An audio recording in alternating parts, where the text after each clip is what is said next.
5 of them for the Albasti Equiworld Dubai Middleton Phillies Stakes over 1 mile, 2.5 furlongs, and Little and Slow into stride is Free Wind.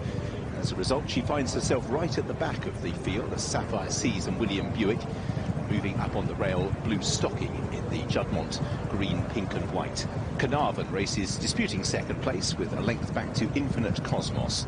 In the Rothschild colours, the blue with the yellow cap, and Free Wind, having jumped a little sluggishly, is at the back of the field at the moment. And they're headed by Sapphire Seas, who's moving down the back straight at just a steady pace. Carnarvon is in second on the outside of Blue Stocking.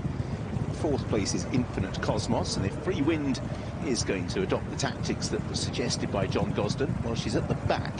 So we can see when she does make her move, because out in the lead, Sapphire Seas is ticking off 12.1 second furlongs at the moment, with Carnarvon in second, Blue Stocking in the box seat racing in third. In fourth is Infinite Cosmos ahead of Free Wind, who's last of the 5, and they're now on the crown of the home turn. William Buick's been able to dictate here on Sapphire Seas. The advantage is still over a length from in second place Carnarvon. Racing in third is Blue Stocking, then Infinite Cosmos and Free Wind. The back of the field, that furlong was even steadier, so there will be a bit of a dash here up the home straight. Sapphire Seas it is who'll be bidding to lead it out. Carnarvon in second place, Blue Stocking in third. Then Infinite Cosmos on the right-hand side. Free Wind in the white jacket now begins to edge a little bit closer, but still William Buick sits quietly on Sapphire Seas. Carnarvon nudged along.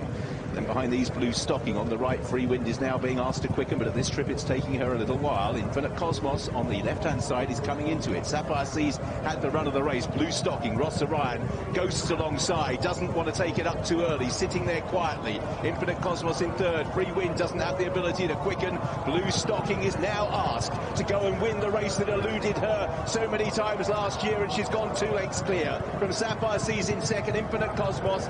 Plugging on is Free Wind. But Blue Stocking is going to make a triumphant return here and win in decisive fashion. Blue Stocking wins. In second, Free Wind, whose stamina was only coming into play late.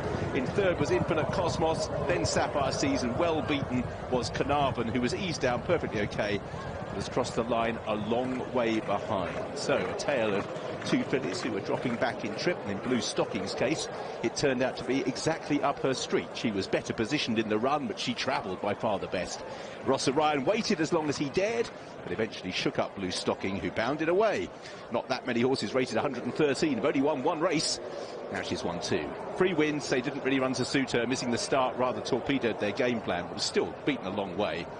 Infinite Cosmos third, and Sapphire Seas, who had the run of the race, in 4th place. Nice return for Blue Stocking. Could be a good season for her.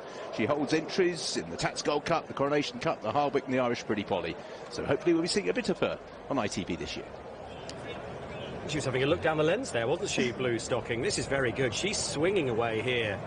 Adele. Rafe said she was ready, and she was. Yeah, certainly was, and as Francesca pointed out, she's really strengthened up, hasn't she, into herself now. She's developed really well from 3 to 4, and she travelled so sweetly into it. Rossa always had his kind of heels down, sat against her the whole way, travelled lovely into it, but of course once the pace kind of fell away with Sapphire Seas, he kind of had to say go, really, and to be honest, she's kept going, hasn't she? She was really breathing down Sapphire Seas' neck, wasn't she? She probably would have liked to have sat longer, I think, and took him further, but he couldn't. She had her head tilted, almost like just into the neck of the other one, and then he was thinking, oh, it's not going to take me that much further. I'm going to have to let my big girl unleash her stride. And for Rafe to say, you know, still got some improvement with her coat to come forward. We know that she stays a good bit further as well. That opens up so many doors. Here we go, Ed. Led up here by Eric. Go on, baby. Coronation Cup's what, 2 weeks and a day away? I wonder, man on board impressed? Were you impressed with that, Rossa? Yeah, very much. Do you know what? Like last year, you see her here, she's a big filly and she loves a bit of digging the ground. There still is a bit of ease there. I always thought opens up so many doors. Here we go, Ed. Led up here by Eric. Go on, baby. Coronation Cup's what, 2 weeks and a day away? I wonder, man on board impressed? Were you impressed with that, Rossa? Yeah, very much. Do you know what? Like last year, you see her here, she's a big filly and she loves a bit of digging the ground. There still is a bit of ease there. I always thought always thought last year that this year should be better again. She's done everything right. We played the cheek pieces last year because she just pulled herself up with Rob one day in Chester.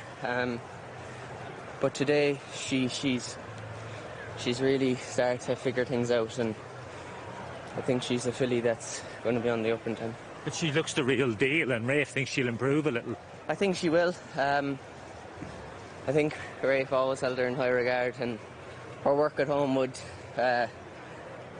clarify that she should be held in high regard. And I think it's only this year she's starting to prove that, you know, we can have a bit of a dream with her. Brilliant. Now, Eric, we saw you celebrating. That looked like you enjoyed it. Yeah, she loved it, and we are all impressed that she's improved from last year. She's bigger now, and she's a stables senior now. Oh, brilliant. Yeah. Well, yeah, so you won Best Turned Out as well, so congratulations on both. Yeah, thank you so much, Well and done. just well done to everyone in the yard. Well done. Cheers. Well done you. Well done, Rossa. Well done, Eric Ngwane. Clutching his envelope for Best Turned Out. Got the double up. Blue Stocking winning at 5-2. Free Wind, a distant second in the end. It just shows you, Jason, the ups and downs of horse racing. The two jockeys on the deck yesterday, falling, both winning today. First Tom Marquand, and now Rossa Ryan.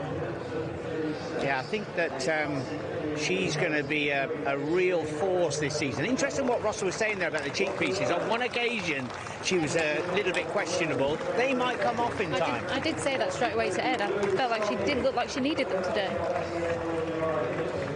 Group 2 today, Blue Stock.